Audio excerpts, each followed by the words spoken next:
Hello and welcome back. This is Jacob and today we are gonna be continuing the module short story narrations for the various operators in Arknights and their module short stories. And today we're gonna do so for our dear little Blemishine here. And may I just say before we begin with the short story that I kind of find it funny that both sisters now have received a short story that doesn't connect to anything like in the, or rather doesn't depict anything that is happening around the short stories that they are in, or the stories that they are in, or even something past those stories, but essentially is depicting certain moments from their past, aka their childhoods.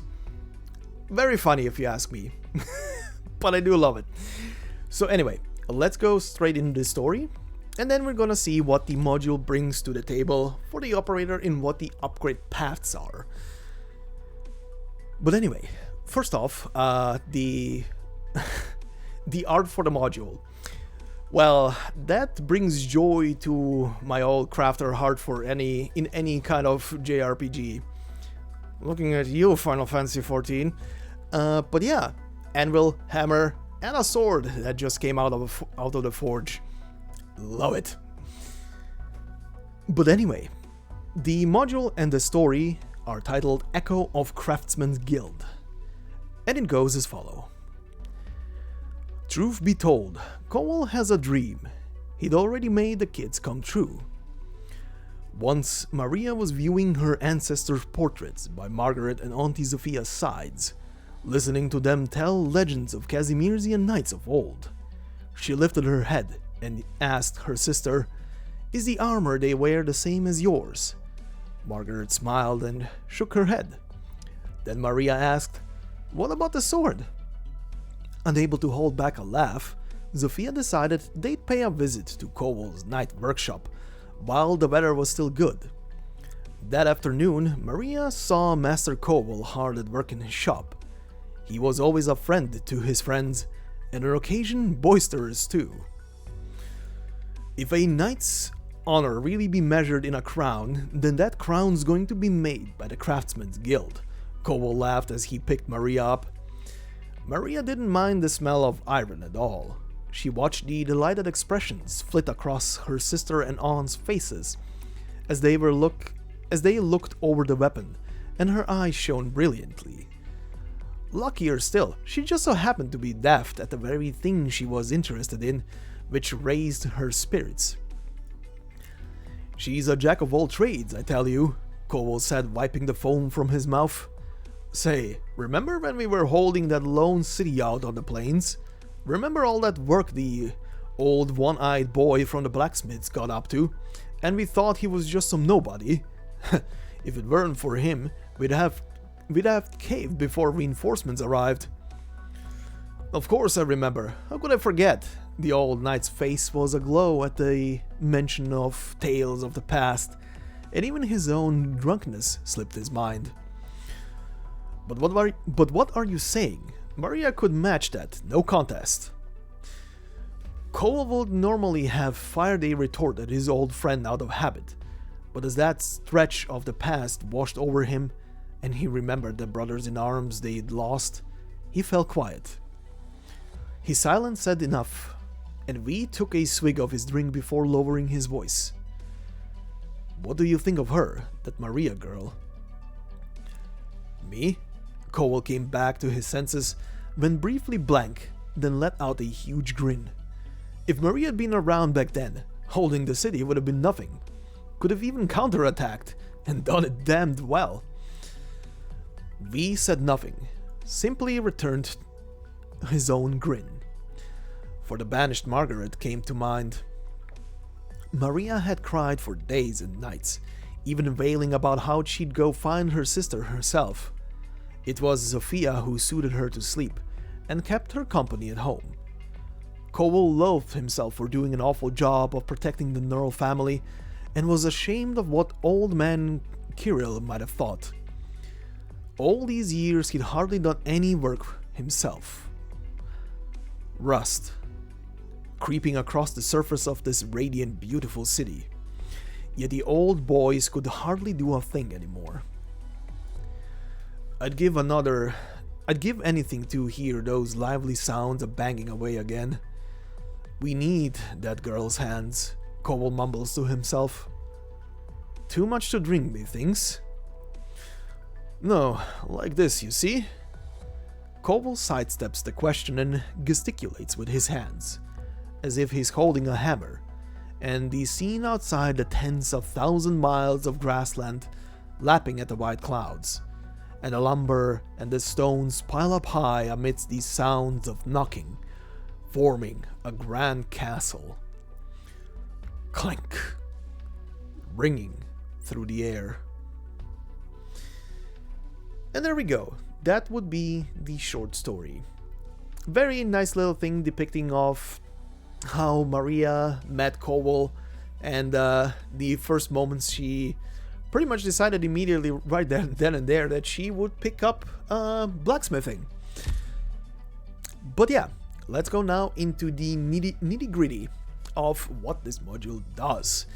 So first off, outside of increasing not just 2 as most modules do, but 3 base stats being max HP, attack and defense for flat amounts, it does one big thing for this character.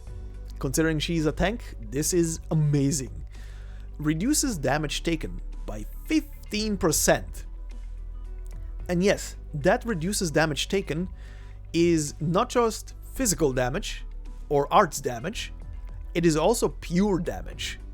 So no matter any of the 3 types of damage she's being hit with, that amount will be cut by 15% of the usual amount of damage she would receive.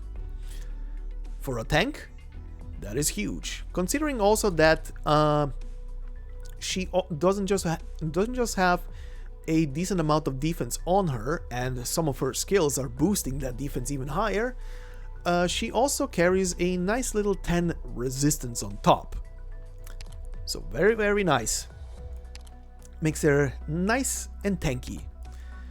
But before we look at the upgrade paths for the module, first off, what else does she carry under her traits and talents? Because that's what modules are affecting.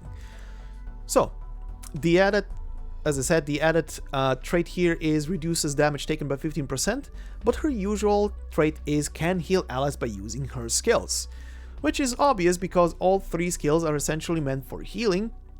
The first 2 skills heal not just herself, but the allies around her. Her third skill sadly doesn't heal her, but it does, however, heal anybody else around her.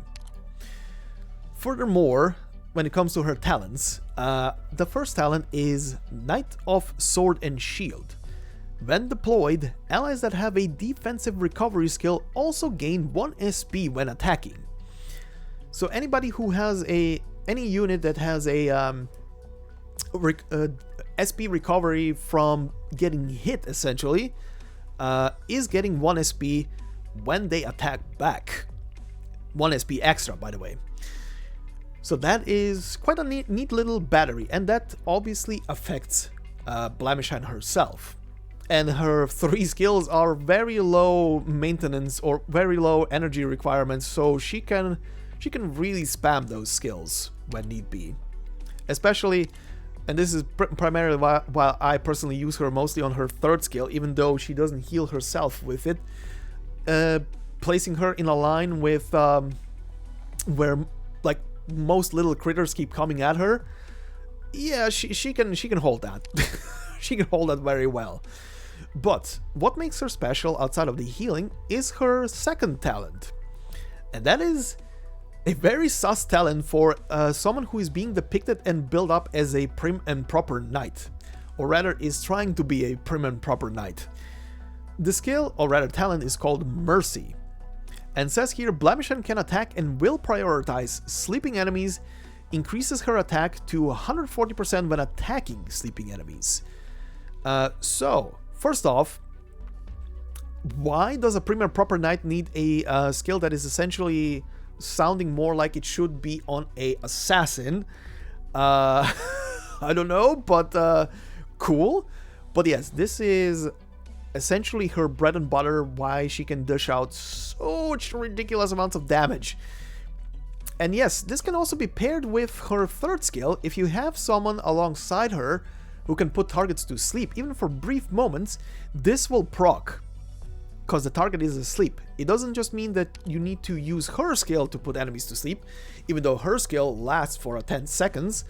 No matter who you're using to put targets to sleep, she will hit them first, and she will not wake them up.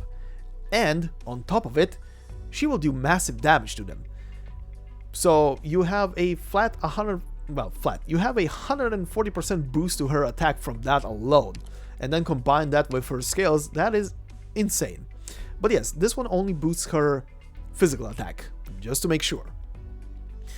But what do we get from the module on the upgrade paths? Well, on stage 2 of the module, we get the first talent boosted. Well, boosted I say, it gets an additional line of text here. It keeps, even on stage 3, the 1 SP recovery for defensive recovery units, but it gains now a when other Casimir operators are deployed, Blemishine gains 2 SP. On the third and final stage, that goes up to 3. So yeah, no matter which Casimir operator you deploy, that will trigger. So now think of the fact that we have operators from Casimirs like Gravel, who is a specialist and has very fast cycling time on her redeployment, and you can pretty much spam her onto the field and keep proccing this and giving Blemishine more and more SP.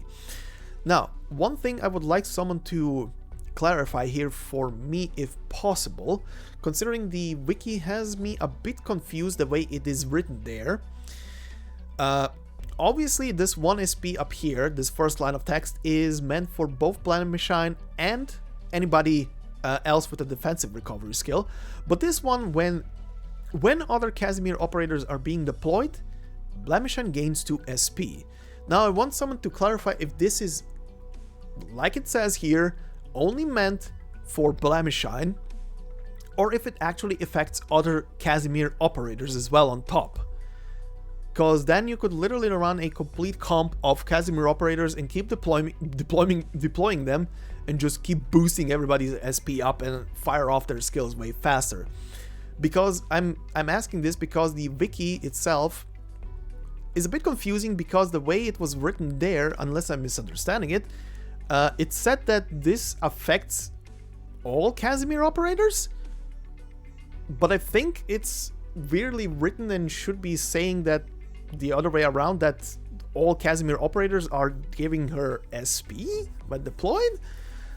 But yeah, if someone can clarify that little thing, that would be very sweet of you. So thank you in advance. For everybody else, take a peek at the comments. Hopefully someone will answer. But yeah, anyway, this would be it for the module story itself. Last and final thing I would like to say here is, considering that, and I really hope that Mliner's short story should be on the global side soon, TM. Him and Dorothy really disappeared. But yeah, should be soon on the global side of things. And at some point soon after him, we will have the Neural Light rerun. I will probably, before, as I said in different videos and posts on the community side, do a narration for the Maria story, side story, at some point before Mliner comes out. Pretty much serving as a introduction for both him, for Maria, and well, considering that there's gonna be the Neural Light rerun, and that is the second part of the story, you can guess why I'm doing it as well, on top of it. Covering a lot of base, very quickly. But yeah, that will be coming up soon, probably as soon as I am done with the narration for the Docilis side story rerun. That's gonna be in a couple of days from now, as I'm recording this. Literally like, what, 3 days from the event? But anyway, this would be it for today then. So, hope everybody enjoyed this side story, and the module upgrade path was informative enough? And yeah, if someone can answer that question that I posted, thank you in advance. In other news, I hope you have a fantastic day wherever you are, and I will see you in the next video, which will probably be the narration for Docilis. But anyway, have a nice day, and I will see you in the next one. Bye bye.